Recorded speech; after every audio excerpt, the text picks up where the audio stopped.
Laval a 50 ans, mais en vérité, elle cache son âge. Regardez-la de plus près, vous allez voir qu'elle est bien plus vieille que ça. Laval est plus grande, plus riche, plus complexe qu'on peut croire. C'est la grande histoire du Québec avec une petite twist bien à nous autres. Vous pensez connaître ma ville? Suivez-moi donc 3 minutes.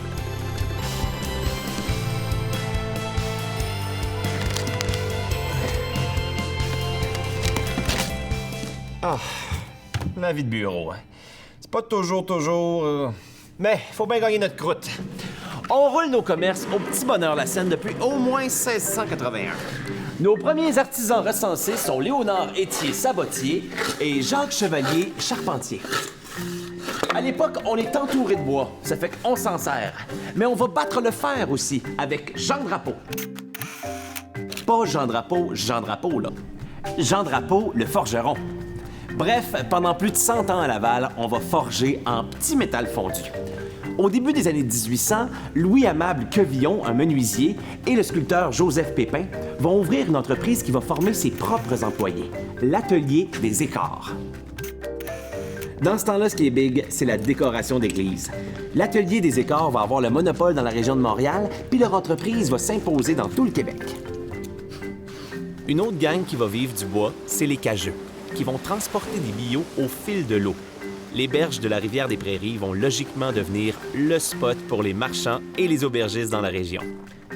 Quand le chemin de fer va arriver, on va pas juste regarder passer le train. On va mettre de la gravelle sous les rails et on va rentrer dans l'ère de la roche.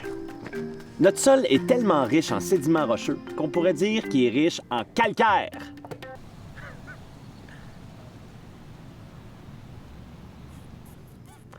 Plusieurs carrières vont ouvrir, dont la Montreal Crushed Stone qui va faire ses débuts en 1919. Les roches lavalloises vont servir à faire les piliers du pont Jacques-Cartier, une aile du Château Frontenac, l'église Saint-Louis de France, le stade de Lormier, puis... je continuerai, mais on a juste 3 minutes.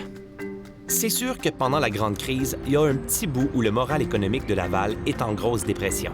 Mais quand même, dans les années 30 jusqu'en 40, ça va sentir la coupe. La coupe de glace, je veux dire. On n'a pas vraiment encore de frigo pour garder notre beurre dur, fait qu'on va couper la glace de nos rivières pour la livrer en gros blocs dans les maisons. Ouais, on a trouvé une autre façon de faire du cash avec les ressources autour de nous. Comme l'hiver finit jamais de finir, de la glace, on en a à revendre. Mine de rien, on va passer de la ruralité à l'urbanisation. On commence à trouver intéressant le concept de l'industrie au cœur de la ville.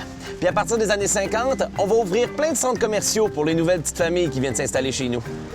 En parallèle, pif, paf, pouf, des sièges sociaux importants vont s'installer et nous donner des millions de dollars en retombées économiques. Tching! On va ouvrir des parcs industriels, l'Institut Armand Frappier qui va devenir l'INRS, le Parc scientifique et de haute technologie de Laval et Laval Technopole. Aujourd'hui, le savoir-faire lavallois, on le retrouve pas juste dans les bureaux, mais dans les domaines agricoles, industriels, les technologies de l'information et la biotechnologie. On est pas mal loin de nos gosses de bois d'il y a 200 ans. Mais on a le même cœur au ventre. On a juste un petit peu moins d'échardes aux doigts. Oh.